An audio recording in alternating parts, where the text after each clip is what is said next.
नमस्ते साथियों। धर्म के लिए आम नागरिक नहीं है, बल्कि आम नागरिक के लिए धर्म है जो आम नागरिकों को कल्याण, भाईचारा, सद्भावना, बुनियादी अधिकार के साथ साथ समाज में मान सम्मान और प्रतिष्ठा का जिंदगी जीने के लिए वो रास्ता दे, मार्ग दे।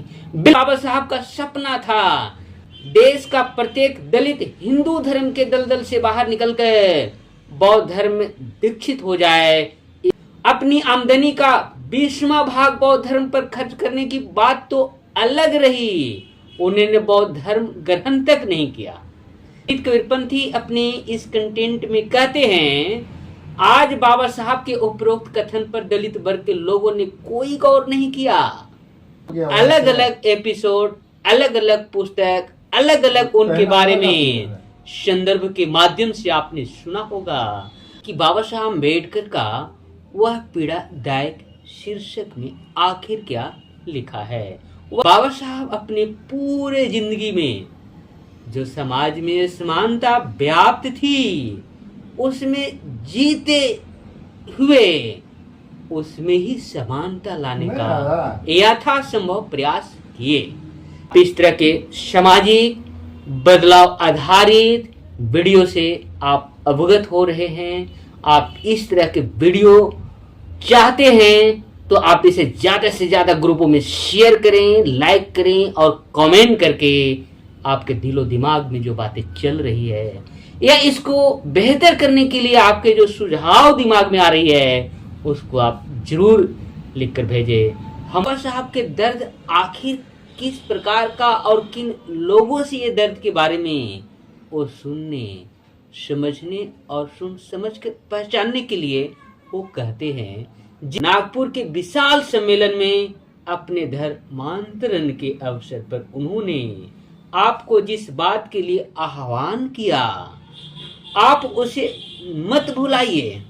अपनी आमदनी का कम से कम 20वां भाग इस पवित्र बौद्ध धर्म के प्रचार प्रसार में खर्च कीजिए। संदेश देते हैं और उनको कहते हैं कि आप अपने हिंदू धर्म की जो सड़ी गली व्यवस्था है उस दलदल से आप बाहर निकलिए। आप ऐसे समाज का निर्माण करना चाहते हैं जो आपको सहयोग एवं भाईचारे की गारंटी दे, तो आप अपना धर्म बदलिए। या आप उस धर्म में क्यों रहना चाहते हो जो आपका कदम कदम पर अपमान करता हो, वह धर्म जो अशिक्षित को अशिक्षित एवं गरीब को गरीब रहने पर विवश करता हो, ऐसा धर्म कहलाने के योग्य नहीं है। बिल्कुल निष्क्रिय होकर अपने दृष्टि को दौड़ाएंगे।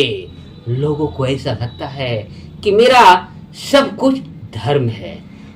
जीवन में मेहनत करके सबका साथ सहयोग लेकर और सबके कल्याण भाव को ध्यान में रखते हुए अपने जीवन को बेहतर बनाने के मार्ग पर चलने की जरूरत है। मैं शिव प्रसाद और बुद्ध रत्न मगध विश्वविद्यालय शोध छात्र बोध गया बिहार से। अभी मैं आप लोगों को रंजीत कबीरपंथी के द्वारा लिखी गई पुस्तक मुझे पढ़े लिखे लोगों ने बहुत धोखा दिया है के अंतर्गत एक बहुत ही महत्वपूर्ण शीर्षक पढ़कर सुनाने जा रहा हूँ। वह शीर्षक में आप सुनकर समझ पाएंगे कि बाबा साहब अम्बेडकर का वह पीड़ादायक शीर्षक में आखिर क्या लिखा है। वह शीर्षक का नाम है बाबा साहब के दर्द को पहचानिए। बाबा साहब के दर्द आखिर किस प्रकार का और किन लोगों से ये दर्द के बारे में वो सुनने, समझने और सुन समझ कर पहचानने के लिए वो कहते हैं, जिसे इस पुस्तक में लेखक रंजीत कबीरपंथी ने लिखे हैं, जिसे मैं आपको पढ़कर सुनाने जा रहा हूँ। ओ पढ़े लिखे दलित कर्मचारियों, अधिकारियों और राजनेताओं, आप बाबा साहब के दर्द को पहचानिए। उनके संदेशों और उनके उपदेशों के अनुसार चलिए। उनका उल्लंघन और उनकी अवमानना मत कीजिए। नागपुर के विशाल सम्मेलन में अपने धर्मांतरण के अवसर पर उन्होंने आपको जिस बात के लिए आह्वान किया आप उसे मत भुलाइए। उस परम पुनीत अवसर पर उन्होंने आपसे कहा था कि भाइयों और बहनों, जिस जिम्मेदारियों को आपने अपने कंधों पर लिया है उसे पूरा करने के लिए आपको बहुत कुछ करना है। आप लोग अब केवल अपने पेट के लिए पुजारी न बने, अपनी आमदनी का कम से कम 20वां भाग इस पवित्र बौद्ध धर्म के प्रचार प्रसार में खर्च कीजिए। बाबा साहब अपने पूरे जिंदगी में जो समाज में समानता व्याप्त थी उसमें जीते हुए उसमें ही समानता लाने का यथासंभव प्रयास किए। साथियों, आप उनके अलग अलग एपिसोड, अलग अलग पुस्तक, अलग अलग उनके बारे में संदर्भ के माध्यम से आपने सुना होगा। आखिर बाबा साहब अंत में वो धर्म को ग्रहण करते हैं और वहां पर अपने लोगों को वो कहते हैं जिसे आप सुनकर वाकई में आप उनकी पीड़ा को समझ सकेंगे। वो आखिर क्या है वो अगला कंटेंट से आपको बहुत ही स्पष्ट हो पाएगा। लेखक रंजीत कबीरपंथी अपने इस कंटेंट में कहते हैं, आज बाबा साहब के उपरोक्त कथन पर दलित वर्ग के लोगों ने कोई गौर नहीं किया। अपनी आमदनी का 20वां भाग बौद्ध धर्म पर खर्च करने की बात तो अलग रही, उन्होंने बौद्ध धर्म ग्रहण तक नहीं किया। जबकि बाबा साहब का सपना था देश का प्रत्येक दलित हिंदू धर्म के दलदल से बाहर निकलकर बौद्ध धर्म में दीक्षित हो जाए। इस संबंध में दृष्टव्य है उनके निम्न उद्गार। साथियों, आगे जो लिखा हुआ है वो बाबा साहब जब बौद्ध धर्म ग्रहण करते हैं और उसके बाद वो लोगों को जो उद्गार के साथ उनको संदेश देते हैं और उनको कहते हैं कि आप अपने हिंदू धर्म की जो सड़ी गली व्यवस्था है उस दलदल से आप बाहर निकलिए। वो किस प्रकार से निकलने के लिए आह्वान करते हैं, आप आगे के कंटेंट को सुनेंगे तो आपको बहुत ही बारीक स्तर से समझ बन जाएगी। आगे लेखक महोदय लिखते हैं, बाबा साहब के संदर्भ में मैं आप लोगों के मनों पर यह बात जोर देकर बिठाना चाहता हूं कि धर्म मनुष्य के लिए है, न कि मनुष्य धर्म के लिए है। यदि आप संगठित होना चाहते हैं तो आप अपना धर्म बदलिए। यदि आप सम्मान प्राप्त करना चाहते हैं तो अपना धर्म बदलिए। आप ऐसे समाज का निर्माण करना चाहते हैं जो आपको सहयोग एवं भाईचारे की गारंटी दे तो आप अपना धर्म बदलिए। यदि आपको समानता चाहिए तो अपना धर्म बदलिए। यदि आप ऐसी दुनिया बनाना चाहते हैं जिसमें आप खुशी से रह सके तो आप अपना धर्म बदलिए। बाबा साहब अपने जीवन में तमाम व्याप्त विषम परिस्थितियों को झेलते हुए उसी में समानता और भाईचारा का एक व्यवस्था स्थापित करने के लिए प्रयास करते हुए वह अपने आप को बौद्ध धर्म में ले जाकर लोगों को इस तरह के सामाजिक समानता का जो लाभ मिलना चाहिए उसे देने के लिए वे इस प्रकार के मैसेज देते हैं। आगे वे लिखते हैं, जो आप सुने। लेखक कहते हैं, आप ऐसे धर्म के साथ क्यों जुड़े रहना चाहते हैं जो आपको साधारण इंसान तक न मानता हो? आप ऐसे धर्म में क्यों रहना चाहते हैं जो आपको मंदिर में जाने से रोकता हो? आप ऐसे धर्म में क्यों रहना चाहते हैं जो आपको सार्वजनिक कुओं से पानी पीने की मनाही करता हो? आप उस धर्म में क्यों रहना चाहते हो जो आपको अच्छे धंधे और नौकरियों से वंचित रखता हो? आप उस धर्म में क्यों रहना चाहते हो जो आपका कदम कदम पर अपमान करता हो? वह धर्म जो आदमी को आदमी के साथ गैर इंसानियत से व्यवहार करना सिखाता हो वह धर्म नहीं बल्कि दुराचार है। वह धर्म जो मानव को मानव स्वीकार नहीं करता वह धर्म नहीं बल्कि सजा है। वह धर्म जिसमें पशु का स्पर्श तो स्वीकार है लेकिन मनुष्य का स्पर्श दूषित करता हो धर्म नहीं बल्कि धर्म का मजाक है। वह धर्म जो लोगों को शिक्षा से वंचित रखता है, संपत्ति जमा करने तथा शस्त्र उठाने की मनाही करता है, वह धर्म नहीं बल्कि क्रूरता है। वह धर्म जो अशिक्षित को अशिक्षित एवं गरीब को गरीब रहने पर विवश करता हो, ऐसा धर्म कहलाने के योग्य नहीं है।